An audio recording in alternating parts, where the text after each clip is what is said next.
Oman Dr. Brian Champo on the campaign. Ejadam say we across Ghana no san so abeye no friend say mopapa on. Mopapa. Na won say oko obom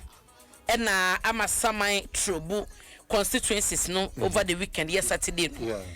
E na wasan so hie bi mu so buko boxing arena ho. Yeah, hold on na. Or tries or Jablo so say na it was interesting. Asamba ko kan ya me hu ye me say pa wo say candidates ni be called delegates one man. Yeah. Almost omo they are into businesses. Yeah. Any ade into obi ba obi di brodo ebi di cat cake ni ade na just a factory na wo no eniema o produce no ebi no de abekire. Yeah. Na yesi edan wo your man etisa daka na ka mi say nka me metena ye friend say enka ha say ya oti dan mu a afiso a efiera no the 500 Ghana no the atos opa chia opa okofa fiera from commercial na ka dan etisa daka enka obi metena kan ha no ma abosumi nsia bia no efiera so woto dan kam busumi nsia uti atuko obi beba beji so ati ase dan me say ukọ so ase dan go se chamo yenya nipa kranti nipa betina enso dan ti sadaka ntu beja wo ho na wafa bag na de tubata abehan dan na wose se ka dan ti sa adaka na ka odine rock city ne buildings ne hotels across Ghana no coordinating na beba beche delegates ama delegates hunu say this is what BA into the BA yenie so ati ase na ose omo boso no ne obi obetumi unite party no after 2028 obi jabo obi mane toto amane mo ho no 2028 so a ono ene obi aso mo to abani wi a obetumi unite party no ahu na mo nyina matumi akwakoje sankudimdie no in 2028 na oma no so catch from social last year bana 75% of parliamentary candidates Oma ekoginas abatwa mpehia hodo no so na wo mo ehwe se omo beto ba mra sebedwa fie no emu 75% vote omo nyaye no na edro so chen de flag bearer Dr. Bob nyaye ne just sa areas nyina no moto skirt and blouse it was toma the NPP candidate parliamentary no a na presidential no wato ama the NDC enye ne sadia na nka wase constituency bia parliamentary candidate ema NPP ni vote na endorse no nka wase a reflect to flag bearer de hodom but I say according to Dr. Brian no na flag bearer on appeal to okay Ghana for 80 and the vote no yes no tie ban sa no a such a candidate no so mo sad na ko 2028 e mo kra it no ye Nsem bia over the weekend that Obokata yi the Ghanaian point and so e ka e wo ne fa etoso enum na won say omo chese nyame yadom a otena da e na party no e hyase a print ballot papers Omano mo said na mo wiem krofo ekeka esi oma she print ase e wo kuntina ase hunhu ne ade na eno na yewura William Yamo a ye no na ye secretary e ma presidential election committee no e chese nyame yadom otena e no mo hyase aye printed of ballot papers no it will be aka na koma ento ne yam all candidates no omofoni eda asemi ho e wo the Ghanaian point anim eno so e wo ha saying na oman me unim se yese abotan so wo baby me wo se MPD eye eyaba or the release aba oman areho se mesi nipa 9 ahwere omkwa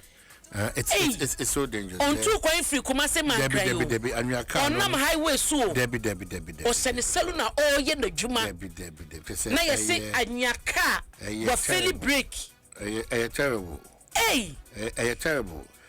very terrible hard nankasa na nyaka itatumi afeli break na munro mu se ya nya babia ni amfa obi shop container ni pasema omo ye omuti na ko wura container atiti container yi se pasa yes madam my friend sister Esther enra na me nam na me share the videos ni bi chese what's that just unfortunate oba dey form nyina kransi yi it's very unfortunate that's how we dear it's very unfortunate hotel shop we jare abetina shop very very unfortunate and me did say oba dey form kransi yi na abotan so kuma wufo so no ye momo nyina hyede no ade o mahunu ade Omohuna de na sa ye kasa kese ni omu break 7 de bia wa fairly break de bia wa fairly break no minnimu de ma sa ne ma wo nyina eba chisoman oje ho a onti ase amoma na omane me de na me bisa se age se bia omo wo animde wo ehyenka mu no so be fairly breaker see enya adwuma na say o fairly break there that's it see enya adwuma so betumi a team see the kwade akose wura enya adwuma that time you are the mercy of God any sebi otwehia chenso a we am to be sure na hu de we ho kra very very important in fact yeah kase ntu bia but to you are just at the mercy. The best option is always looking out for baby and penny. And as a pillar, BC, you wanna get them, you wanna and what you akushim. I wanna make yeah, you know, because if you want man, baby, I say, no, a fairly break. But to make your more room, you know, near the baby, see any part, near the baby, see a car. Your son, you so cried, and then some not say cry. Let's say, a baby, say me bring Tabusia Yako, MPD statement about Yabekan kind on that note. Very, very sad. Nipa 9 can MPD statement na Nipa 9 and a nam so na hwere on nkwa. It's not a joke and it is there people now cause saying Oman se sia yi de mame fa wo emagina the custodian da worker yi the custodian so chese na de MPD but normal because from na kosi se me debe na watch be so de it will be all over the Bokata would doing in I be MPP. Into any way, was to choose a winnable candidate. You're a credit Japan and also a catcher MPP delegates. No, you can winnable candidates and just a weak candidate are obey me every 2028 general election amount or don't know all kind of one day or no credit Japan into a monto abano emfa emano and a dancenswa. 31st dear no and also more ho amane e wo ha o man me fa won call Republic Press okay and also so ba amane fa Dr. Abena champion se ma me ka che wo nyina no was a branch 6 Accra insist Baumia Ken rivalry could sink MPP which is era Dr. Baumia and era Canada Japan as a crutch na da wo mo entemne ahi amane ne ensem adapachane ade no betumi edi MPP akọ amnamu e wo party no ne delegate nyina no esi gina yeye na wo hwe da Obokrata ne fa etoso miensa so a man bo amane yesi nipa aduasa ennan na omu prepraye nyame na fa fie nyesade a enkran kuma so Asuboi me ayi e free nsa wo mu kosu hum finfini hayi ena Asuboi wo mo echese memenda no anopamu honom nyame amfafi akanya sem papa wo mo chese 34 seater Kia Grand Bed Bus CB ena yesi emini ye chese ena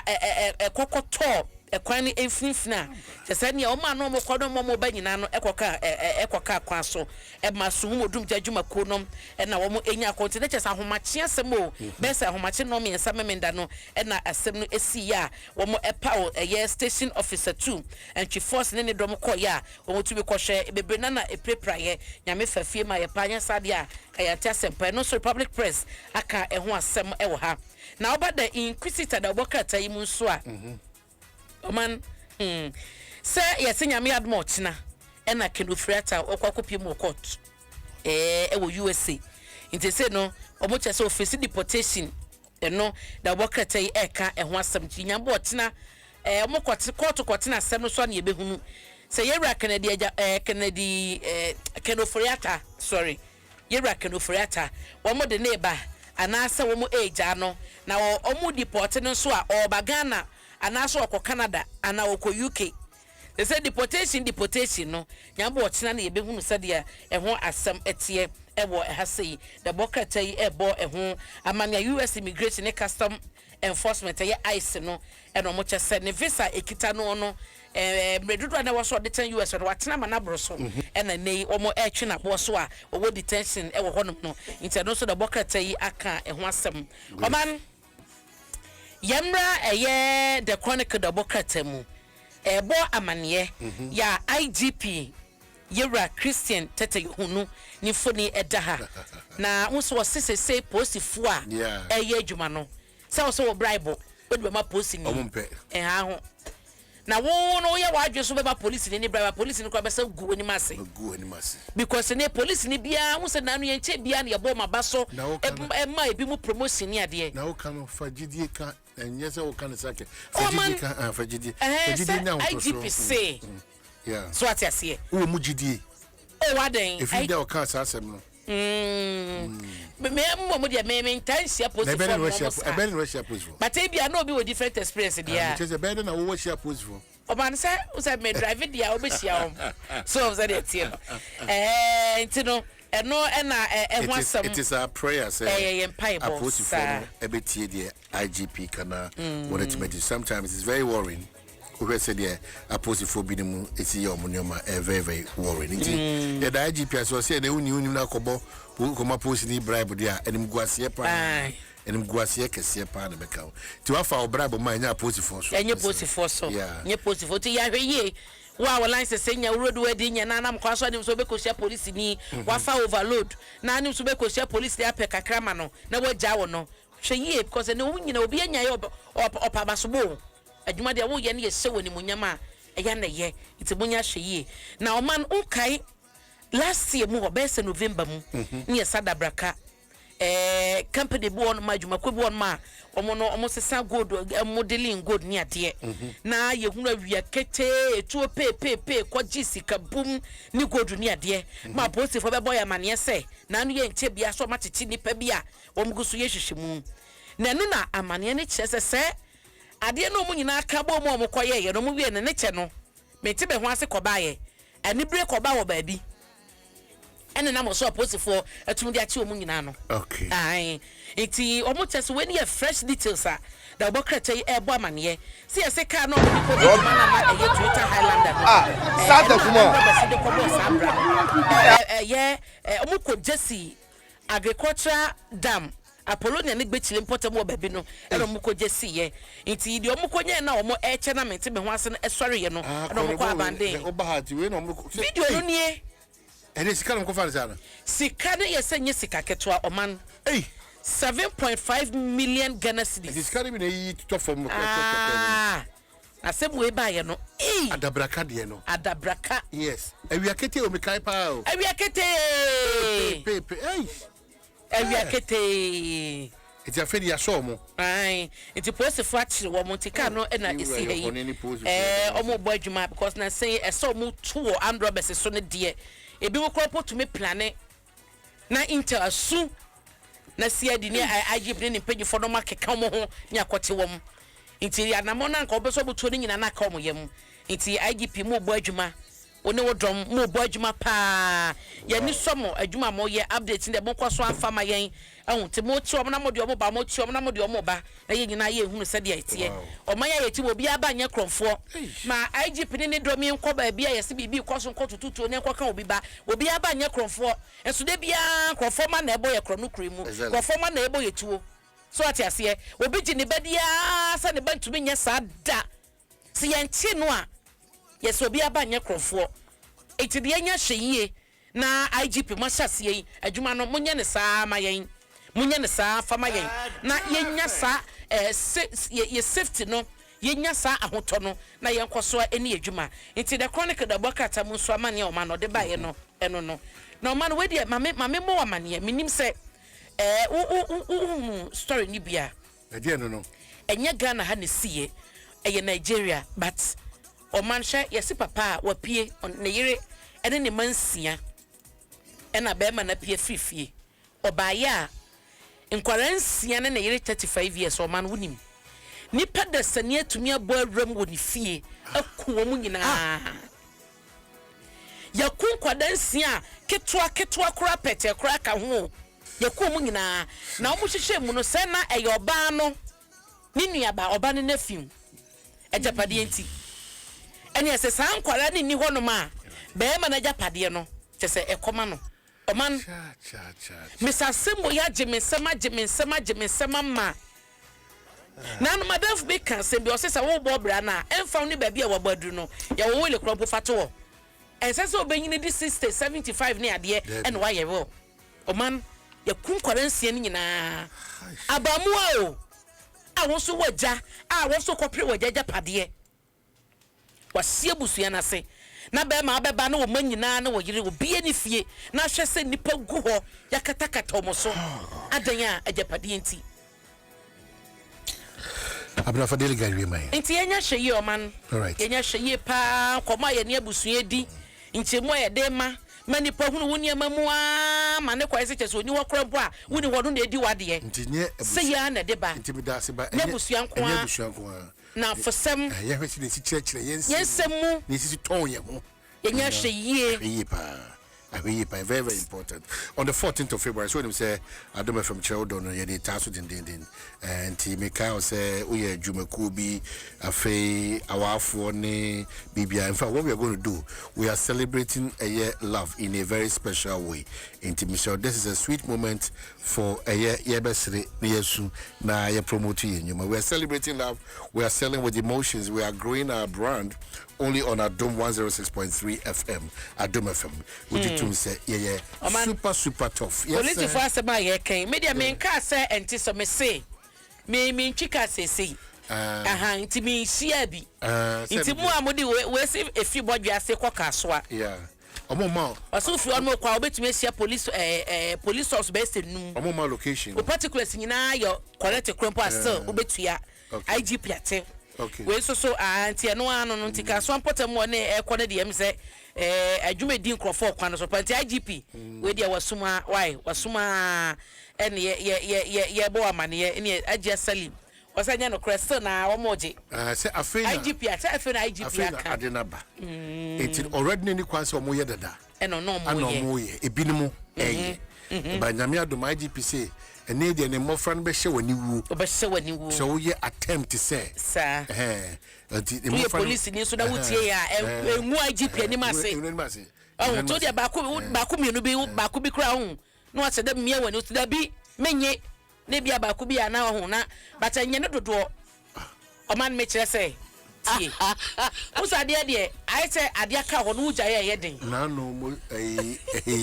easily go na menam ho na mamenka makose memeni achi ti papa ishi ya no na wachiachi a oh daita wo humi me dey say me ba sabi trust something for your boys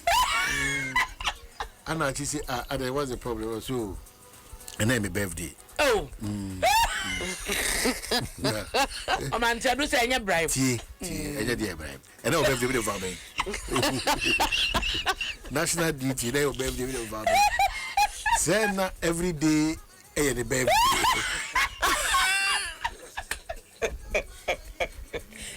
It's a teacher is the same. And I'm paying them to them. Oh, boss,